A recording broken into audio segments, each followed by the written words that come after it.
Saludos a todos y a todos los seguidores de Revista Crónicas. En el día de hoy nos encontramos con el licenciado y profesor José Antonio Máez y el licenciado José Rivera, quien también es presidente de la Asociación de Miembros de la Industria del Cannabis Medicinal.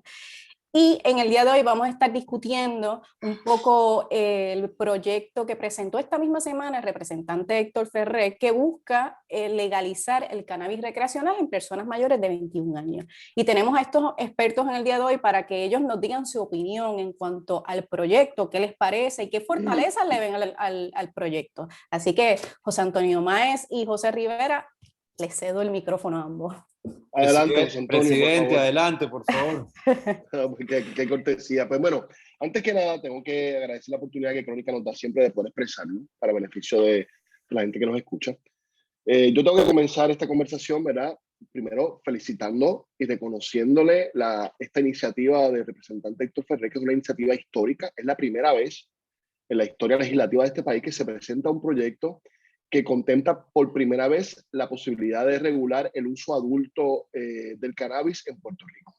Así que habiendo comenzado la discusión con un capítulo histórico, ¿verdad? En la Asamblea Legislativa, pues tengo que dejarte decir que la industria de cannabis medicinal acoge con beneplácito y con mucha alegría la valentía de este legislador de proponer un proyecto, no tan solo un proyecto que pretende regular el uso adulto, sino que va mucho más allá de eso, ¿no? Es un proyecto que pretende descriminalizar el uso del cannabis, un debate que en Puerto Rico llevamos atrasados más de 30 años, ¿no? Este proyecto contempla ambas versiones de lo que es la regulación del cannabis, ¿no? Por un lado, hacer justicia social a aquellas personas que han sido perseguidas, han sido criminalizadas, han sido procesadas criminalmente, familias destruidas, encarcelaciones, ¿verdad? Por el simple hecho de consumir una planta que hoy en día le reconocemos científicamente su valor medicinal. El proyecto incluye desde un sistema de multas de referidos para aquellas personas que padezcan de un problema de salud mental como puede ser la adicción. Incluye también el eliminar el expediente o el récord criminal a aquellas personas que han sido, ¿verdad?, encontradas culpables y han cumplido sentencia por la mera posesión simple de consumo. Fíjate que esto es un proyecto que no va dirigido al asunto de la distribución, va dirigido al asunto del consumo, ¿no? A las personas que consumen el cannabis como medicina o en su aspecto recreacional. Pero más allá de eso, él entendió el mensaje que estábamos enviando, que la descriminalización y el uso adulto regulado son de un pájaro a las dos alas, como yo, ¿verdad?, digo de vez en cuando. No puede haber un proceso de descriminalizar el consumo del cannabis si no va de la mano y no va atado con un marco regulatorio que le permita a estas personas que le estás diciendo que efectivo a partir de este momento vamos a tener una visión salubrista, no vamos a criminalizarte por el consumo, pero entonces ¿dónde lo vas a comprar? Vamos a seguir fomentando la compra en el mercado ilegal, vamos a seguir alimentando económicamente los puntos de droga, ¿verdad? La economía clandestina. Este proyecto recoge el insumo de la industria, el insumo de las personas interesadas en el tema y de expertos, análisis comparados, jurisdicciones en Estados Unidos y en el extranjero, y llega a la conclusión de que la única manera de hacerlo es regulando, obviamente, el uso adulto de una manera controlada. Fíjate que no estamos hablando de uso recreacional, estamos hablando del mismo cannabis medicinal, que va a estar disponible para personas que puedan tener una condición de las que no se contemplan en la ley medicinal o personas que deciden utilizar el cannabis de una manera controlada y reducida para propósitos, ¿verdad?, de su bienestar, tanto físico, espiritual como emocional. Y todo lo hace en un solo proyecto de ley, aumentando unos taxes para que haya unos recaudos para el Estado. Esta es la única industria que tiene la capacidad de levantar sobre 500 millones de dólares con el propósito de alimentar un poquito, ¿verdad? Ayudar un poco la clara crisis fiscal que estamos viviendo en la isla. Así que no tan solo es un proyecto de avanzada y de gran envergadura, sino un proyecto necesario para salvar la industria de cannabis medicinal, para abrir el acceso a las personas y para hacer justicia social. Mira, yo creo que, nada, suscribo todo lo que acaba de decir José Alexer. Definitivamente es un proyecto bien abarcador. Creo que también hay que hablar nuevamente de la valentía del representante de presentarlo, de poner el debate.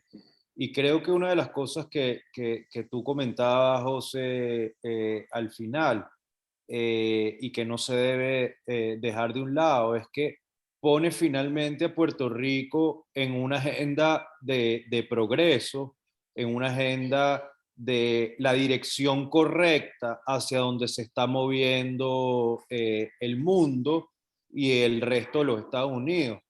si vemos un poco a nivel de jurisdicciones, estamos hablando de 19 jurisdicciones de los Estados Unidos más 3 territorios, Washington, D.C., Guam y las Islas Marianas. Parece mentira que ya las Islas Marianas y Guam tengan un programa de uso adulto, que pues no son territorios que usualmente están tan desarrollados ni tienen una industria tan robusta como la que tenemos nosotros. Y adicionalmente, pues también lo que está ocurriendo en el resto del mundo. Y algo bien importante que yo creo que queda muy de manifiesto en este proyecto y que a veces a nosotros se nos ha olvidado la importancia que eso tiene. Y es que Puerto Rico es la única jurisdicción de los Estados Unidos donde se reclasificó la marihuana, el cannabis, de sustancia tipo 1 a sustancia tipo 2. Y la significación importante que eso tiene es que una sustancia tipo 2 se reconoce su uso medicinal. Y algo fundamental es que independientemente de quién adquiera el producto bajo este proyecto en el dispensario, el producto que se va a estar adquiriendo es un producto medicinal. Es decir, el cultivo y la manufactura se mantienen con unos estándares y con unas pruebas de calidad bien importantes, por lo cual el producto que se estaría dispensando de esto a probarse es un producto medicinal, independientemente de que lo compre un paciente o lo compre una persona mayor de 21 años. La significación que tiene esto es que en definitiva se reconoce que el uso siempre va a tener un efecto en el cuerpo humano medicinal y terapéutico. Y algo finalmente para movernos en la conversación, creo que el proyecto además muy responsablemente del SACE hace las enmiendas necesarias del resto de la legislación de Puerto Rico que requiere pues los cambios necesarios para hacer esto viable. O sea, esto no es una declaración, no es algo que es para las gradas. O sea, tiene los poderes legales suficientes, además, para hacerlo realidad de inmediato, que creo que es una de las cosas que hay que destacar también. En sus disposiciones transitorias hace posible que se desarrolle la industria medicinal y se mueva a la de uso adulto de manera inmediata, sin mayores trámites, sin mayores trabas, sobre todo para aquellos establecimientos que están en cumplimiento. Así que, pues nada, hay que reconocer que es una legislación abarcadora y que pareciera que ha ocupado de estudiar cada uno de los detalles y el impacto que necesariamente tiene en el resto de la legislación para hacerlo viable. Mientras los escucho, se me ocurre la siguiente pregunta, y es que actualmente hay una preocupación generalizada dentro de la industria, y es que existen muchísimos dispensarios para la cantidad de pacientes, ¿no? Y ahora, si se aprobase este proyecto que lo hace recreacional, asumo que ese problema ya no estaría, porque aumentaría la cantidad de personas que estuviesen consumiendo, y como la compra se va a hacer dentro de los dispensarios, asumo que ya ese problema dentro de un tiempo no lo habría si se aprobara este proyecto. Pero fíjate, esa pregunta es un poquito complicada la contestación, porque ciertamente cuando se escribió este proyecto, que fueron, ¿verdad? Se escribió antes de la publicación. Los últimos números que habían eran 250 dispensarios, que aparece muy bien publicado en el proyecto. Pero el último número que yo validé a principios de esta semana es que hay 304 dispensarios y sobre 100 solicitudes nuevas de dispensarios. Así que estamos hablando de que en efecto hay una sobresaturación de licencias de dispensarios de cannabis medicinal. Este proyecto permite, obviamente, hace una aclaración que para tú poder solicitar, y ese lenguaje hay que definir un poquito más, pero obviamente en conversaciones con el legislador la intención legislativa es que para tú poder solicitar una licencia de uso adulto controlado y regulado, tú tienes que tener una licencia de cannabis medicinal. O sea que esto es para los dispensarios de cannabis medicinal que ya están en operación, como dice muy bien el profesor Maes. Básicamente lo que hace es que se solicita pagando unos aranceles, porque los requisitos para poder obtener esta nueva licencia son los mismos requisitos que se establecen en la Ley 42 para un dispensario de cannabis medicinal. definitivamente va a aliviar y va a ayudar bien a sacar la crisis de la industria, ¿no? Hay muchos dispensarios que están sufriendo en estos momentos por el exceso de licencias y la disminución de los pacientes. Pero si no se le pone unas guías, unos topes, ¿verdad? A la otorgación de licencia, unos parámetros a la otorgación de licencia, podría darse el fenómeno que termine con la licencia de uso adulto, termine sucediendo lo que está pasando con la licencia medicinal, ¿no? Que hayan demasiados dispensarios para, obviamente, las licencias de uso adulto regulado, realmente se necesita para suministrar el mercado. Por eso es importante que simultáneamente con este proyecto, que es un proyecto que se creó para que no confligiera con el proyecto 1078 de la Cámara de Representantes, que ahora se encuentra en el Senado, que es un proyecto que establece claramente los parámetros que se deben otorgar, ¿verdad? Los parámetros que se deben considerar a la hora de otorgar nuevas licencias de cannabis medicinal.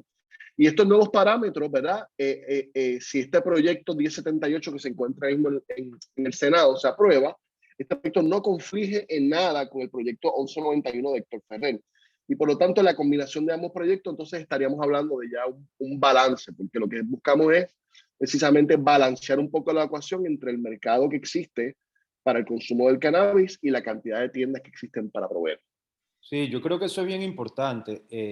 El proyecto plantea básicamente que no se va a otorgar ninguna licencia de uso adulto controlado en los primeros 6 meses de vigencia del proyecto, hasta tanto todos aquellos dispensarios de cannabis medicinal que así lo quieran tengan ese primer derecho de solicitar esa licencia. Yo creo que es un reconocimiento importante, primero, de los que ya están, del camino que han recorrido, de la experiencia que ya se tiene operando, de los usos de los sistemas, y adicionalmente, pues, a no abonar a seguir dando licencias cuando ya está la infraestructura necesaria probablemente para poder suplir lo que sea la demanda al respecto.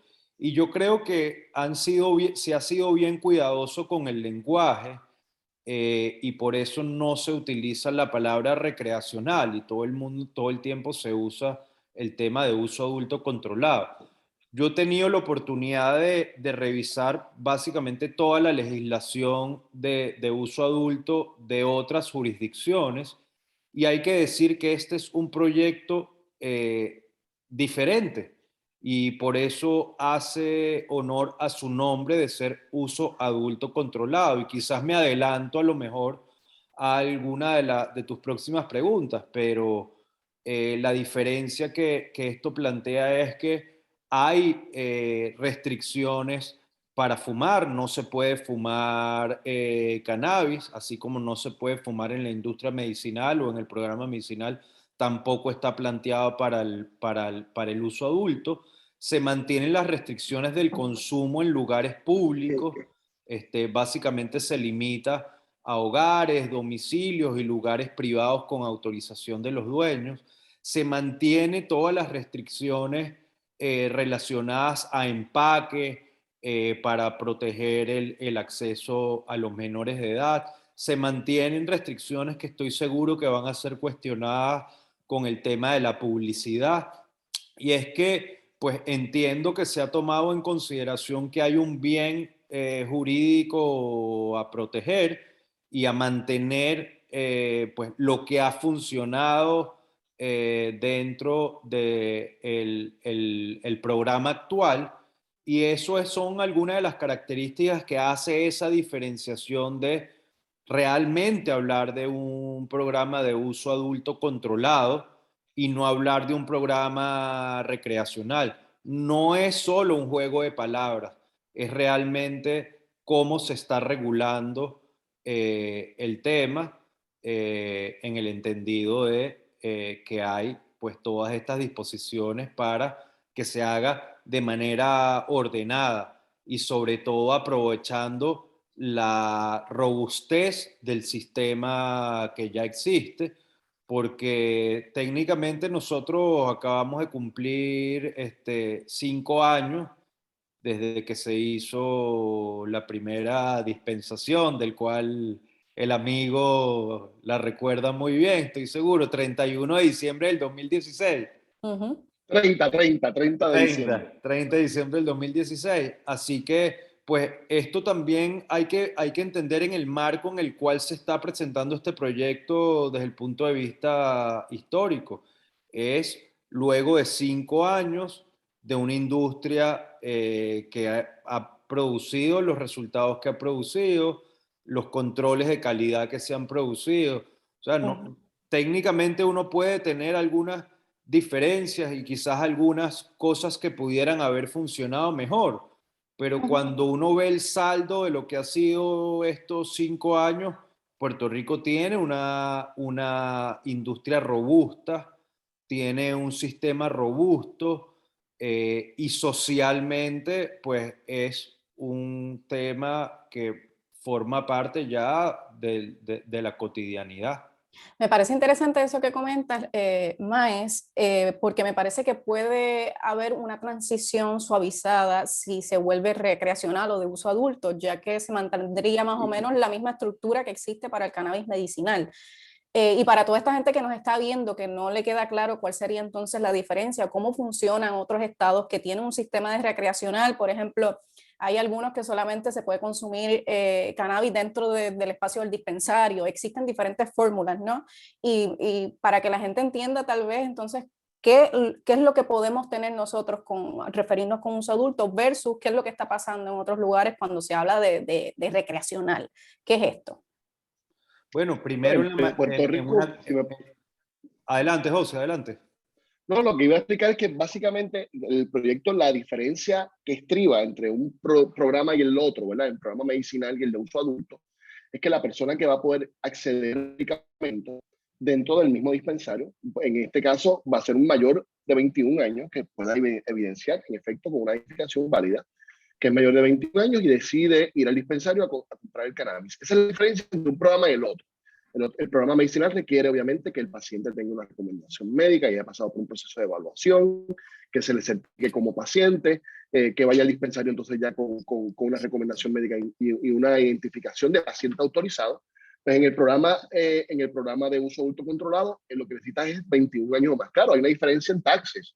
Obviamente aquí se está proponiendo 20% de taxes en el programa de adulto controlado, que es dinero que hay que reconocer que es un dinero que en el proyecto está contemplado para distribuirlo en un montón de instituciones que necesitan en estos momentos acceso a capital, como la Universidad de Puerto Rico, el Instituto de Ciencias Forenses, el pago de pensiones, en los municipios, la policía, AMSCA, el comisionado de seguridad de tránsito. O sea, que se cobra un tax de un 20%. El retiro de maestros también, que está por ahí. Programas de retiro de maestros, de empleados públicos.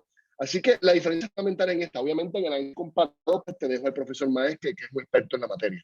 Y es bien importante eso que comentaban al final. Se crea el Fondo de Impacto Social e Investigación del Cannabis, donde efectivamente la implicación que tiene eso desde el punto de vista legal es que eso serían unos fondos que no entran al fondo general, sino entran a este fondo especial, y dentro de este fondo especial ya los recursos están marcados.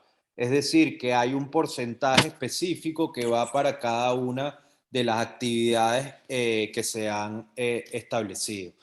Y con la diferencia de otros países y otras jurisdicciones y el tema recreacional versus uso adulto, pues en otras jurisdicciones primero se permite fumar, no hay mayores restricciones de los lugares de consumo, en algunos casos se han creado cafés o vape lounge, este tipo de establecimientos donde la gente puede consumir libremente. No hay restricciones en función de la publicidad, es decir, que hay publicidad en cualquier sitio, en cualquier momento, a cualquier hora. Muy importante, Némesis, que en muchas de estas jurisdicciones cambian los requisitos o estándares de control de calidad. Es decir, en muchos sitios donde hay estos programas se diferencia el producto que se produce en cultivo para uso adulto versus el de uso medicinal, y en manufactura también. Y eso es una de las cosas buenas de este producto, de este proyecto, porque, por ejemplo, en esas jurisdicciones dejan de haber, por ejemplo, restricciones en el uso de pesticidas o hay mayores valores que se consideran safe para el consumo humano entre el recreacional y entre el uso adulto. Por eso yo decía al principio que aquí el producto sigue siendo medicinal, tanto en cultivo como en manufactura, porque entonces no hay esas diferencias entre solventes, pesticidas, es decir, que sigue siendo un producto de grado medicinal el que va a adquirir una persona en un dispensario, y creo que esto es algo digno de resaltar y de ejemplo para lo que sean legislaciones de otros sitios, porque en definitiva, sea cual sea la intención de la persona entrar al dispensario, y eso lo decía José Alexer al principio, es una planta medicinal. O sea, al final del día el efecto que tiene en el cuerpo es medicinal y terapéutico, y esto finalmente es pues lo que no podemos dejar de tener todo el tiempo presente. Así que pues las personas van a poder comprar en el dispensario un producto con estándares de calidad, con pruebas de laboratorio. Y lo otro bien importante es que independientemente que no van a requerir tener una licencia de adulto para poder entrar al dispensario, sino solamente con su licencia de conducir, igual que en el resto de los estados y las otras jurisdicciones, pues la persona con su identificación se va a hacer la transacción a través del sistema de rastreo, que eso es bien importante. También se mantiene el control de que se va a poder seguir rastreando todos los productos que se producen desde el cultivo, desde la manufactura hasta la venta final, lo que le va a generar al gobierno pues las cifras en tiempo real de pues lo que se está consumiendo, lo que se está produciendo, para efectivamente poder hacer y ajustar la política pública de la manera que sea necesaria. Oye, yo creo que la legislación es un ejemplo para que se puede seguir, y que no tiene nada que envidiarle, más bien muchas cosas que destacar de otras legislaciones que han de alguna manera legalizado el uso adulto. Y algo que decía José Alexer muy importante, todo lo que es la reivindicación social de la lucha que se ha tenido durante años de aquellas personas que de alguna manera se les perseguía criminalmente por una mera posesión sin fines de distribución, y todo lo que plantea el expungement o la eliminación de los récords criminales. Así que, nuevamente, como al principio, es un proyecto que tiene realmente, que aborda esto desde el punto de vista correcto. Excelente. Y ahora tal vez nos movemos en la parte más crítica de la conversación, y lo que le quiero preguntar a ustedes, si creen que existe dentro del proyecto detalles que se deben mejorar o detalles que se deben añadir. Y pongo esta pregunta porque ya he escuchado dos puntos dentro de la industria, ¿no? Primero, el autocultivo se va a integrar o es algo que no va a estar dentro. Y otra cosa es que algunos estados, como el de Nueva York, han insertado algo que se llama equidad social, que un poco es para quienes van a ser dueños de los dispensarios, porque es lo que se ve que en su mayoría son gente de alto nivel adquisitivo y gente de la comunidad, por ejemplo, acá en los Estados Unidos, comunidad latina, la comunidad negra, que ha sido perseguida por los años por el mismo sistema de la policía, por el consumo de cannabis, y un poco es el sistema de equidad social lo que quiere es fortalecer esta comunidad y que ellos también se empoderen y sean los dueños de los dispensarios, que se les ayude con sistemas educativos, con incentivos económicos. Y ahora les pregunto a ustedes, ¿qué ustedes creen del proyecto? Si hay algo que debe ir mejorándose con la marcha o añadiéndose también con la marcha.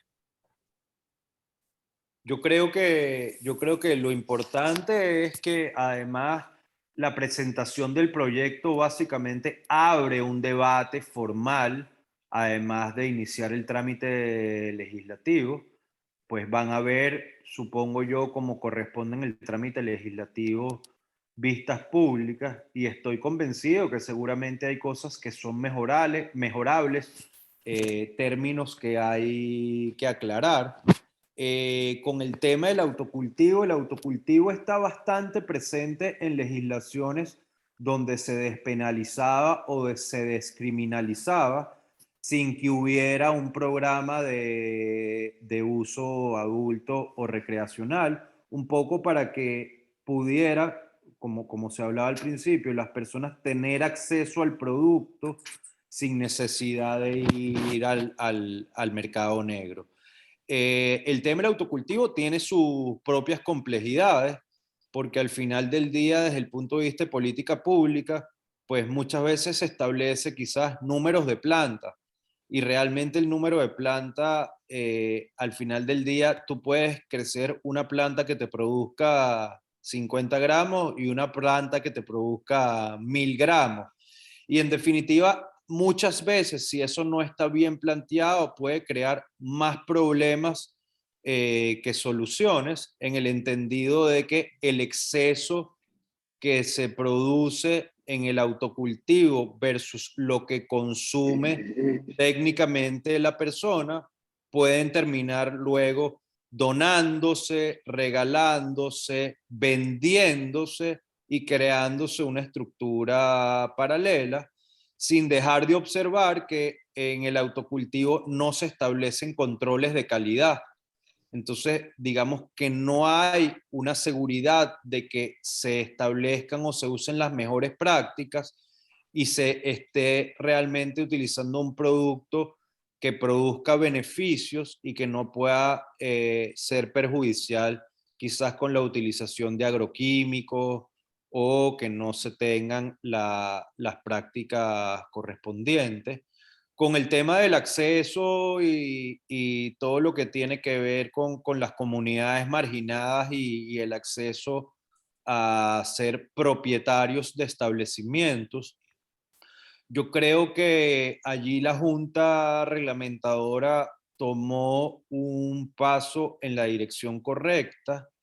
Antes estaban establecidos unos criterios arbitrarios, si se quiere, de cuál era el capital mínimo que tenías que demostrar para entrar a la industria. Recuerdo que era cultivo 1.2 millones, manufactura $500,000, dispensario 250,000.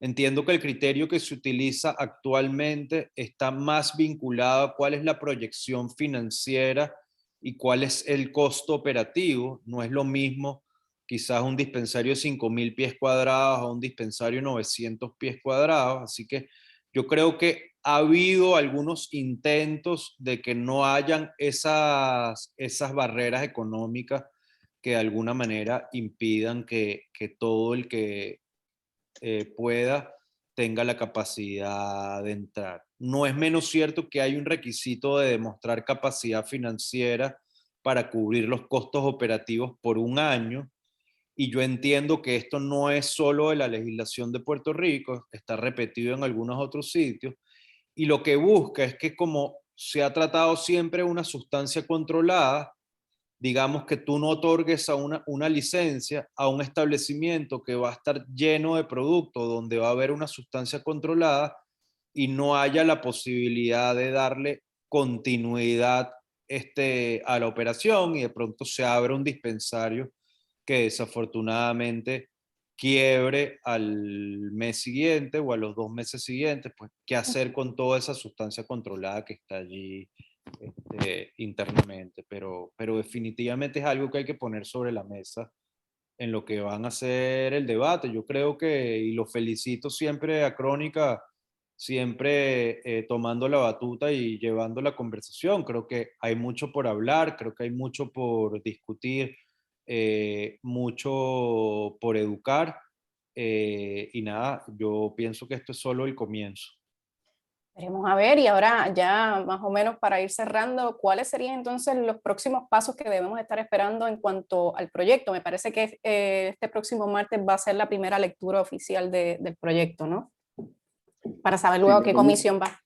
Sí, mira, los próximos pasos, obviamente, a nivel legislativo, pues tiene que ir a comisión, tiene que rendirse un informe de vistas públicas, tiene que ir a votación el proyecto.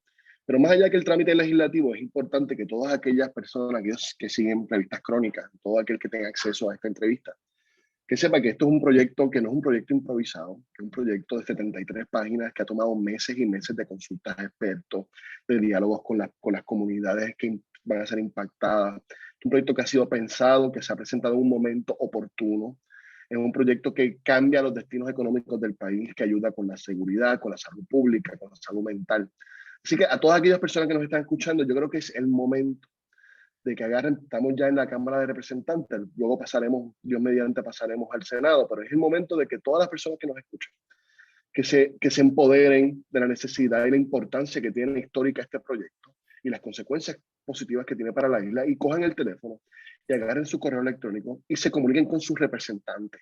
Y les dejen saber que este proyecto es importante para Puerto Rico, es importante para los pacientes, es importante para la industria, es importante para la salud fiscal de nuestro país. Y que dejen saber que apoyamos el proyecto. Los legisladores saben y conocen, porque llevamos años educando, es un proceso de educación bien largo. Ellos saben de los beneficios, las virtudes y las bondades de esta pieza legislativa. El miedo que tienen es un miedo político, el cálculo político de si esto les cuesta o no les cuesta las elecciones, si los grupos conservadores viscerales van a oponerse recalcitrantemente al proyecto. Yo creo que es importante que todos los legisladores sepan que los vamos a estar apoyando, que deben ser valientes y deben asumir la postura correcta en pro del mejor bienestar de nuestra isla y no asumir posturas que están amarradas a cuestiones moralistas, a cuestiones de grupos de presión que nada tienen que ver con el desarrollo de nuestro país, y que se empoderen y que aprueben el proyecto. Comuniquémonos con nuestros representantes y dejémosles saber que este proyecto es importante para Puerto Rico y lo vamos a apoyar. Yo creo que eso es sumamente importante y te digo, yo creo que es un poco también yo recojo un poco lo que ha sido los comentarios y opiniones de gente desde la academia, digamos, gente que no tiene intereses dentro de la industria, gente que no está vinculada a un partido político, ni que de alguna manera profesa ninguna religión específica. Y esa es muchas veces la mirada con la que tenemos que ver la legislación, sin intereses políticos, religiosos, económicos, y realmente si uno hace esa evaluación, quizás lo más objetiva posible, yo me atrevería a decir que esto es una medida que le conviene a Puerto Rico, que le conviene al pueblo de Puerto Rico y que pone a Puerto Rico en el camino correcto de la modernización, de la política pública que busca insertarse en el primer mundo. Bueno, muchísimas gracias al licenciado Más y al licenciado Rivera. Estoy segura que esta entrevista y esta discusión del proyecto ayudará a muchas personas a entender qué decisión van a tomar y a apoyar el proyecto también, ¿no? Así que agradecida por el tiempo y por la continua educación que siempre llevan ambos. Agradecida. Muchísimas gracias. Gracias, maestro. Seguimos adelante. Un placer siempre compartir con ustedes. Gracias a ustedes. Que tengan buena tarde. Gracias. Chao.